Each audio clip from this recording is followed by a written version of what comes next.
فرشتوں کی صفات میں رب العالمین نے اللہ کے نبی صلی اللہ علیہ وسلم نے یہ بھی ذکر کیا ہے کہ وہ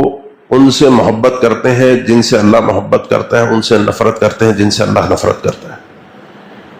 ان کا سسٹم اللہ نے بنایا کہ اللہ تعالیٰ، اللہ کے نبی صلی اللہ علیہ وسلم نے فرمایا، اللہ تعالیٰ جب کسی بندے سے محبت کرتا ہے تو جبرائیل امین کو آواز دیتا ہے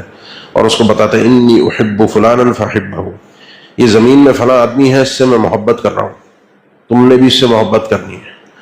وہ بھی محبت کرتے ہیں اور پھر فرشتوں کو پورے آسمانوں میں ندا لگائی جاتی ہے کہ اللہ تعالیٰ فلاں آدمی سے، فلاں انسان سے محبت کرتا ہے، اب ہم سب پر فرض ہے کہ ہم نے اس سے محبت کرنی ہے۔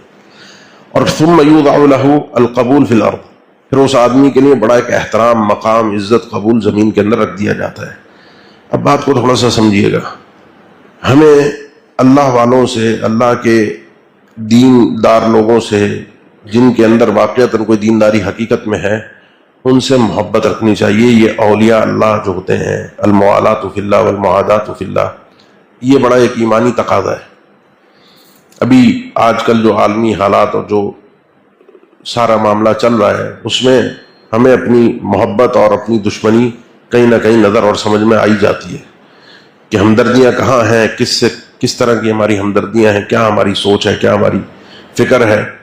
کہاں کس ملک میں جانے کے لیے ہم تڑپتے ہیں، کہاں کا ویزا لینے کے لیے ہم پریشان ہیں، کس ملک کے لیڈر اور قائد کی ہم تعریفیں کرتے ہیں، کہاں جینے کے لیے ہماری خواہش ہے، کہاں کس ملک میں۔ یہ آپ کے اور میرے محبت اور دشمنی کے پیمانوں کو واضح کر رہا ہے۔ اللہ کے نبی صلی اللہ علیہ وسلم نے جو فرشتوں کا معیار بتایا وہ یہ ہے کہ اللہ جن سے محبت کرتا ہے یہ ان سے محبت کرتے ہیں، اللہ تعالیٰ جن سے نفرت کرتا ہے، بغض رکھتا ہے، یہ ان سے بغض رکھتے ہیں۔ یہ میری اور آپ کی صفت ہونی چاہیے فرشتہ صفت بننے کے لیے۔